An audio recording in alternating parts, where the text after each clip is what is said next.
నదీ ఒడ్డున చిన్న చెట్టు ఉంటుంది. ప్రతిరోజూ నీళ్లు తాగుతూ, వేగంగా పెరిగిపోతూ, తన ఎత్తుపై గర్వపడుతుంది. ఒకరోజు నది కొంచెం ఎండిపోవడంతో చెట్టు కోపంగా అడుగుతుంది, ఇలా తక్కువ నీళ్ళిస్తే నేనెలా పెరుగుతానో? నది ప్రశాంతంగా సమాధానమిస్తుంది, ఒక్కసారి చుట్టూ చూడు. చిన్న మొక్కలు నీడకోసం ఇబ్బంది పడుతున్నాయి. కాని నువ్వు నీ ఎదుగుదల గురించే ఆలోచించావు.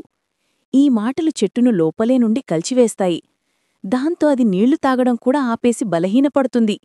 అయినా తన దగ్గర ఉన్న చిన్న శక్తితో చుట్టూ ఉన్న చిన్న మొక్కలకు నీడను పంచుతుంది.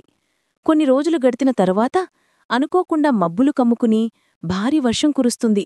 నది మళ్లీ నిండిపోతూ చెట్టుతో చెప్తుంది, ఎక్కువ లేకపోయినా పంచేవాళ్లను ప్రకృతి మరింత ఆశీర్వదిస్తుంది. నువ్వు పంచడం నేర్చుకున్నావు. ఇప్పుడు నేను నిన్ను మునుపెన్నడూ లేనంట బలంగా పెంచుతాను. చివరికి చెట్టు అర్థం చేసుకుంటుంది, మన ఎదుగుదల మనకోసం మాత్రమే కాదు, మన వల్ల ఇంకొందరు కూడా పెరగాలి.